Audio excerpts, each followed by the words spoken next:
네, 우리 같이 기도하겠습니다. 하나님 감사합니다. 오늘 주의 말씀 앞에 오늘 나를 또 세워주시니 감사를 드립니다. 주의 말씀을 통해 나를 비추어 보고 하나님의 말씀을 내 마음에 품는 은혜의 시간, 귀한 시간 되게 하여 주시옵소서. 우리 주 예수 그리스도의 이름으로 기도합니다. 아멘. 네, 하나님 말씀은 사사기서 10장 14절부터 16절까지 말씀을 보도록 하겠습니다. 사사기서 10장 14절부터 16절입니다. 가서 너희가 택한 신들에게 부르짖어 너희의 환난 때에 그들이 너희를 구원하게 하라 하신지라. 이스라엘 자손이 여호와께 여쭈되 우리가 범죄하였사오니 주께서 보시기에 좋은 대로 우리에게 행하시려니와 오직 주께 구하옵나니 오늘 우리를 건져내옵소서 하고 자기 가운데에서 이방 신들을 제하여 버리고 여호와를 섬기매 여호와께서 이스라엘의 곤고로 말미암아 마음에 근심하시니라. 아멘. 네, 오늘 하나님의 말씀은 사사기서 10장의 내용입니다. 우리가 지난 사사기서 9장에서 이 폭정을 한 이 기드온의 아들, 첩의 아들이죠. 아비멜렉의 폭정에 대해서 우리가 살펴봤고요. 그러면서 이제 사사기서 10장에서는 사사 돌라라는 사람이 나옵니다. 그래서 이 사람은 23년간 이스라엘을 다스리고 혼란을 수습하는, 질서를 회복하는 그런 일을 했습니다. 군사적 승리보다는 안정기를 이뤘죠. 그 다음에 이제 사사 야일이 나오죠. 야일은 22년간 다스렸고요. 아들 30명이 나귀 30마리를 타고 30개의 성읍을 다스렸다고 나옵니다. 이 내용은 평화와 번영기를 누렸다라고 볼 수가 있는 것이죠. 그러면서 이제 이들이 나중에 이제 사사 야일 이후에 이스라엘에 굉장히 큰 문제가 일어납니다. 그게 어떤 일이냐? 이스라엘이 역대 최악의 타락과 배교를 하는 그런 사건들이 여기에 기록이 되어 있어요. 여태까지의 이제 사사들을 보면은 이렇게까지는 이스라엘이 타락을 하진 않았거든요.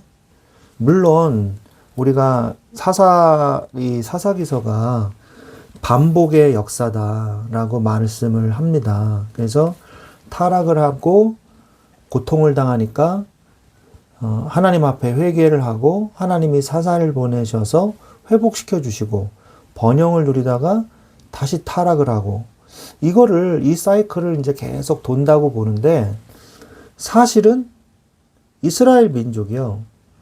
점점 회복하고 타락하고 회복하고 타락하지만 결국 점점 조금씩 하나님과 더 멀어져 버리고 하나님의 언약을 잊어버리고 그것이 점점 더 심해지는 거예요.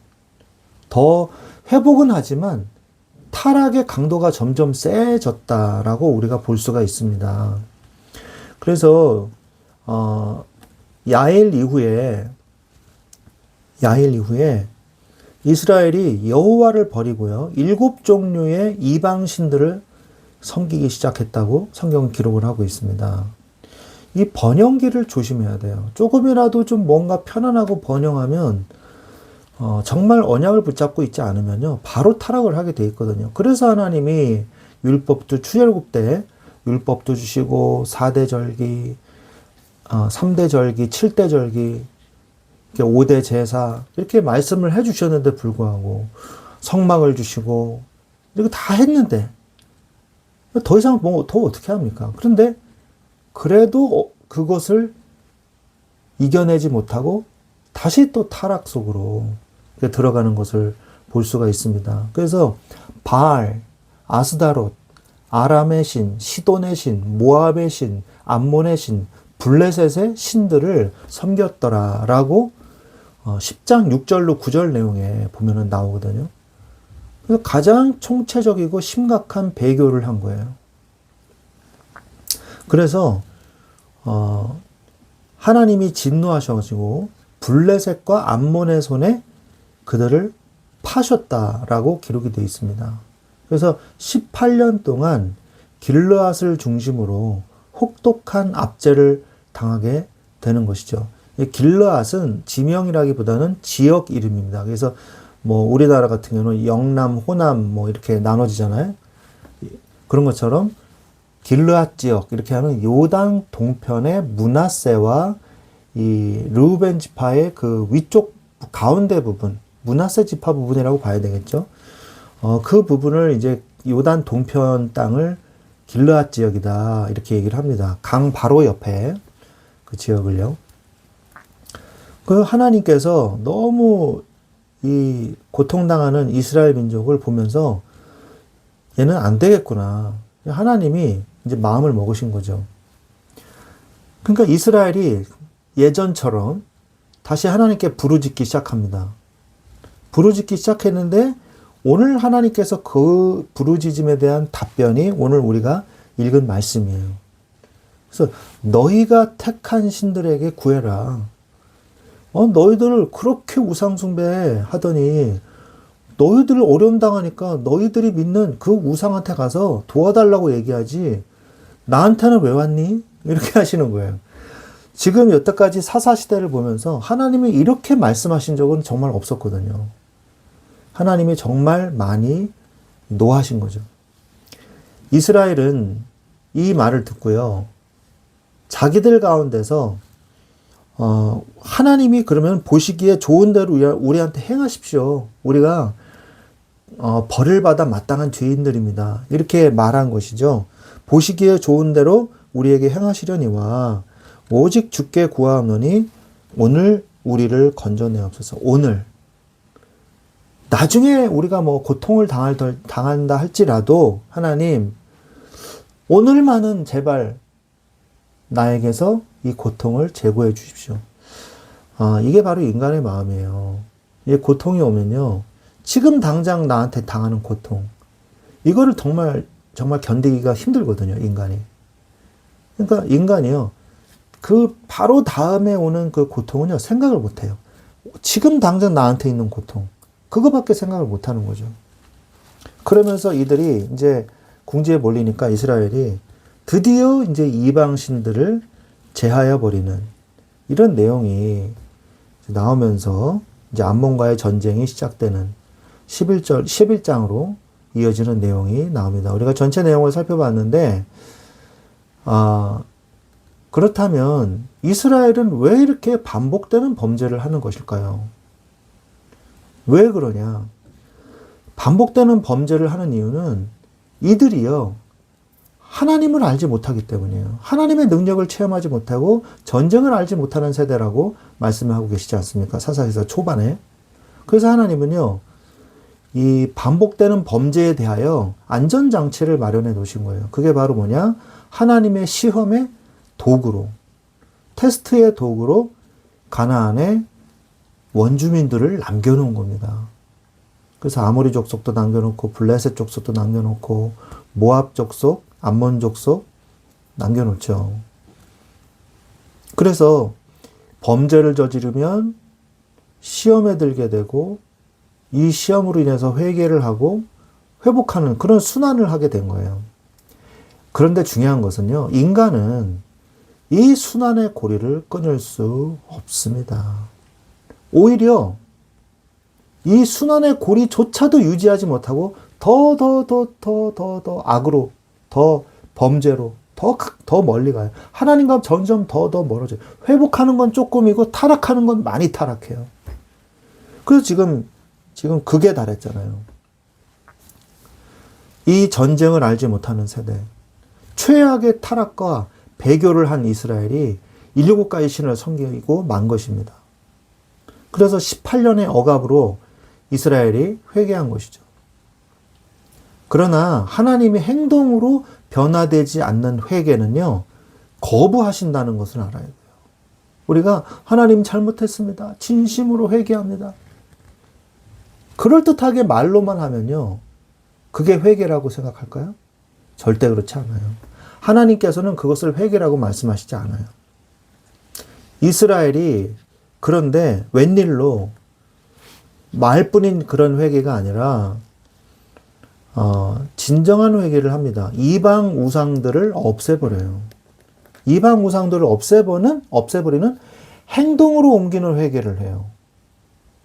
그 전에 사사기서 2장에 보면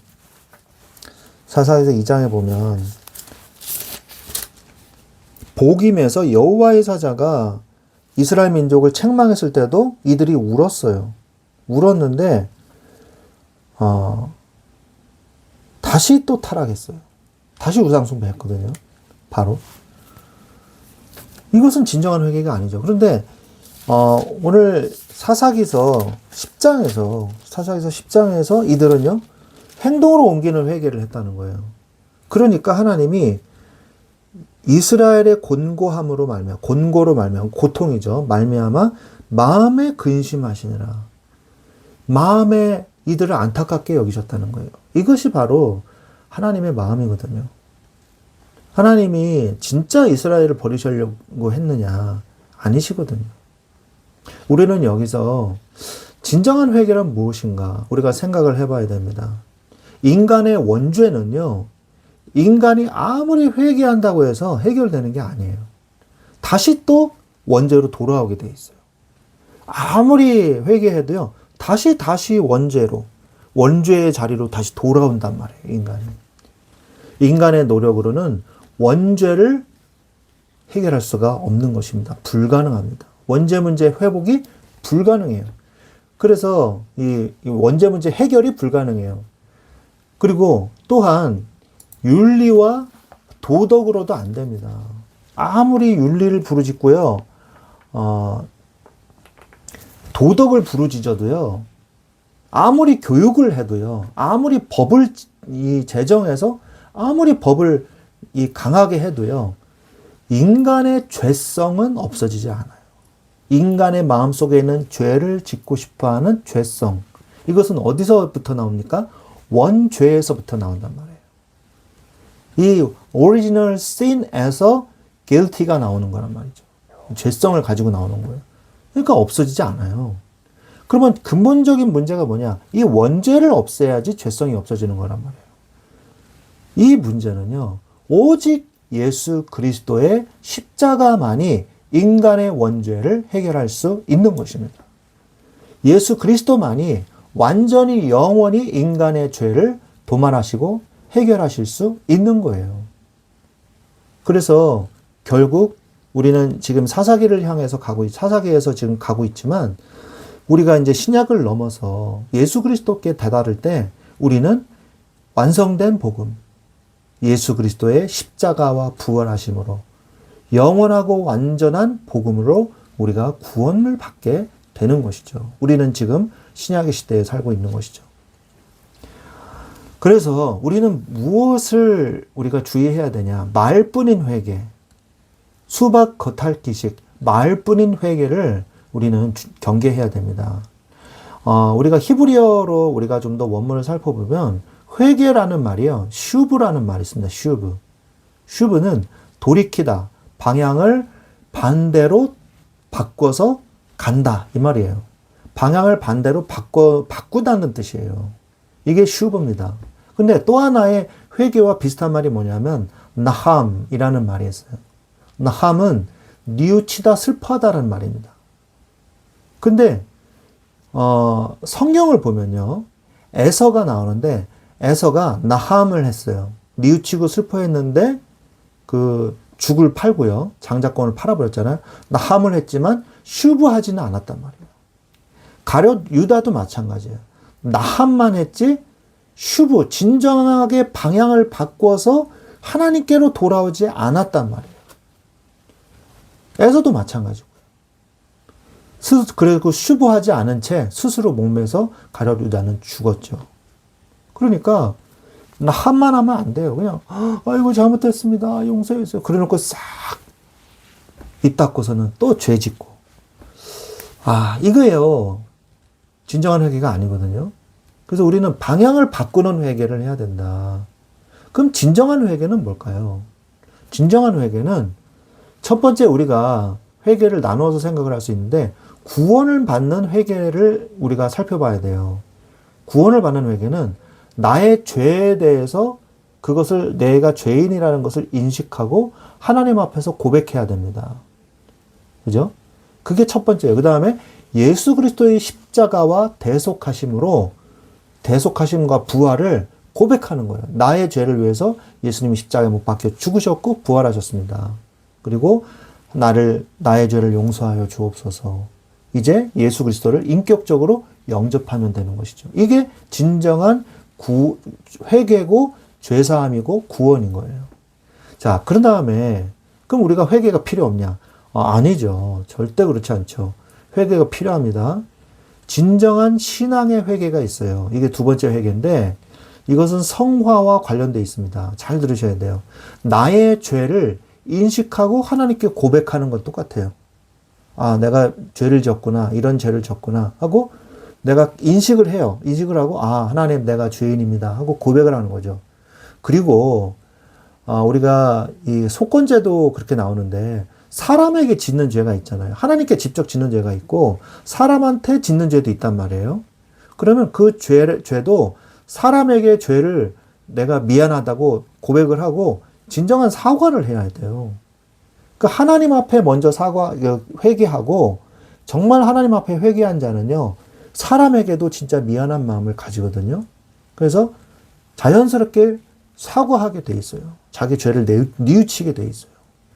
성령의 사람이라면, 악한 사람이라면, 악한 영을 가지고 있는 마귀의 자녀라면 그런 마음이 안 들죠. 그러나 하나님의 자녀라면요. 하나님 앞에 회개했을 때 인간에게도 사람에게도 잘못한 것이 있다면 진정한 이 잘못을 시인하고 사과를 할 수 있는 거죠. 뉘우칠 수 있는 거예요. 다시는 죄를 짓지 않도록 나의 행동과 삶을 바꾸기 위해서 노력해야 됩니다. 그냥 나 혼자 노력하는 게 아니에요. 이때 뭐가 필요하다? 성령님의 인치심과 도우심이 우리에게 역사하시는 거예요.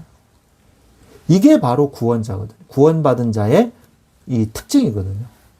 내 힘으로는요, 아무리 뉘우쳐도요, 바뀌어지지가 않아요.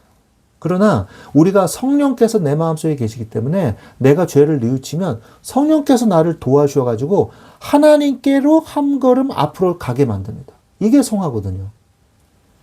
아까 이스라엘 민족이 계속 반복적인 이 서클을 돈다 그랬잖아요. 근데 그러면서도 회복되지만 회복은 조금 되고 타락은 더 많이 했단 말이에요. 하나님과 점점점 멀어졌어요. 왜? 성화되지 않았으니까. 완전한 구원이 아니니까. 그러나 하나님의 자녀가 잘못을 했다. 회개할 것이 있다. 그럼 회개하고 하나님께 회개했을 때 하나님은요. 그 회개를 통해서 하나님께 더 한 발자국 앞으로 더 가게 만든다는 거예요. 이게 하나님의 자녀의 회개예요. 그래서 하나님과 더 가까워지고 예수님의 성품을 점점 더 닮아갑니다. 그래서 성화되어져 가는 거예요. 우리는 이미 구원받았지만 우리의 성품은 아직 이 세상의 성품이 남아있잖아요. 그거를 하나님이요. 치유해 주시고 성화시켜 나가 주시는 거예요. 이게 회개가 이런 축복이 있는 거죠. 회개의 고백만큼 사죄의 확신도 중요합니다. 그게 무슨 말이냐? 맨날 아이고 나는 죄인입니다. 아이고 나는 죽일 놈입니다. 아이고 나는 이렇게 살으라는 얘기가 아니에요. 맨날 죄의식에 시달리라는 얘기가 아닙니다. 우리가 회개를 왜 합니까? 죄의식에 시달리라고 회개하라 그러나요? 아니죠. 죄는요, 하나님이 깨닫게 해주셔야지 회개할 수 있는 거예요. 사실, 우리가 은혜로 구원받은 거잖아요. 우리가 회개하는 게 아니에요. 하나님의 은혜로 우리가 회개할 수 있게 된 거죠. 그래서 하나님이 우리를 회개하게 하시고 구원해 주신 것이고 성화도 해 주시는 거예요. 그러니까 구원은 하나님의 은혜인 거죠. 그래서 회개를 왜 하냐? 하나님의 은혜에 감사하라고 회개하는 거예요. 맨날 죄의식에 시달리라고 회개하라 그런 게 아니고, 이게 정말 중요해요. 하나님의 은혜에 감사합니다. 내가 이제는 정말 죄 짓지 않겠습니다. 그리고 내가 하나님을 사랑하기 때문에 내가 하나님을 선택하겠습니다. 나를 도와 주옵소서. 그러면요, 점점 내 인격과 인품이요, 하나님을 닮아가는 거예요. 그래서, 나는 이제 끝났구나. 죄에서 끝났구나. 난 더 이상 죄에 이 속박을 받는 자가 아니구나. 죄에게 조종을 받는 자가 아니구나. 죄야, 나에게서 떠나갈지어다. 예수 그리스도의 이름으로 떠나갈지어다. 나는 죄와 사망의 법에서 해방되었노라 라고 선포하는 거예요. 죄의식 속에 살아가는 것은 올바른 삶이 아닙니다. 나의 연약함을 인정하고 하나님을 의지하는 삶이 훨씬 더 중요한 거예요. 이거를 하기 위해서 회개가 필요한 거지, 회개 자체에 묶이라고 그런 게 아니란 말이에요. 무슨 말씀인지 이해되셨을 겁니다. 죄인임을 고백한 후에는 사죄의 확신을 가지고 하나님의 자녀로서의 삶을 사는 게 중요한 거예요. 내가 이 죄인이면 어떡하지? 내가 저 죄인이면 어떡하지? 내가 죄지면 어떡하지? 이렇게 살으라는 얘기가 아니에요. 하나님께서는 우리에게 하나님의 자녀된 축복과 권세를 주셨습니다. 이 축복을 누리기 위해서 회개도 필요한 것입니다. 여러분이 하나님의 자녀로서 진정한 회개를 통해 하나님의 자녀된 축복을 마음껏 누리시기를, 그리스도 안에 있는 자유함을 누리시기를, 그래서 회개가 필요한 겁니다. 그리스도 안에 진리를 알지니 진리가 너희를 자유케 하는 이 축복을 누리시기를 주 예수 그리스도의 이름으로 축원드립니다. 기도하겠습니다. 하나님 감사합니다. 오늘 우리에게 진정한 회개를 깨닫게 해주신 주님 감사를 드립니다. 우리가 죄와 사망의 법에서 해방되었으며 진리로 말미암아 우리를 자유케 하시기 위하여 우리를 회개를 통하여 우리의 죄를 사하여 주시고 우리를 진정한 하나님의 자녀로 축복된 자로 자유된 자로 살게 해주시니 감사를 드립니다. 우리가 때로는 죄를 지을지언정 그것으로 인해서 또 속박받지 않게 하여 주옵시고 하나님의 자녀로서의 삶을 마음껏 누리며 살 수 있도록 축복하여 주옵소서. 감사하며 우리 주 예수 그리스도의 이름으로 기도드렸사옵나이다. 아멘.